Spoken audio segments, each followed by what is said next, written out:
Hey guys, Mark Lyon here, Lion Horses. Today got a little hack or tip for you for restraining hay or whatever you're going to use on the back of your truck. You know, maybe you're going to have some hay, you got some panels or something like that, and you're gonna tie them down.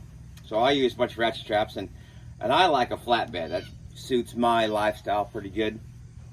We're gonna go over why I like it in a little bit, but what I do is I take my ratchet straps and I put a rubber band around them. You can use inner tube. Take like a tractor tire inner tube, and cut you a little strip about however wide you need. The other thing I use is the team roper horn wraps, the rubber horn wraps that team ropers use. They're a little softer and stretchier, and I'll take those, and they come in pretty wide ones, and a lot of times I'll cut them in half or cut them into thirds and use those as rubber bands.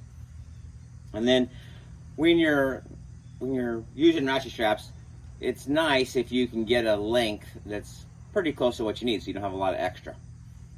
And sometimes it's hard to tell, you know, how big a ratchet strap you have. So I'll tell you what I do. I got this little hack here, and I write the length of the ratchet strap, and then I put my little brand on there.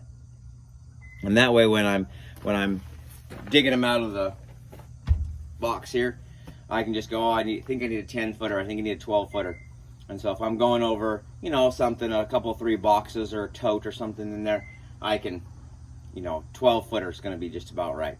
If I'm just going over something like maybe the spare tire or something like that, or just a little something that's in there that doesn't take up, it's not very high, oh man, 8 or 10 footer will be fine. So like I say, I just put my length on there. Kind of helps me figure out what size I need, so I don't have a lot of extra. And you can just see this one right here, not very much sticking out, so it kind of helps when you do that. So anyway, just a little tip: write your length on your ratchet straps, and kind of help you be a little bit more organized. And then wrap them up, because man, there's nothing worse than trying to untangle a bunch of ratchet straps that are in a box. So wrap them up, help you save a little time. Remember, we're all trying to be the person a horse deserves. Catch you later.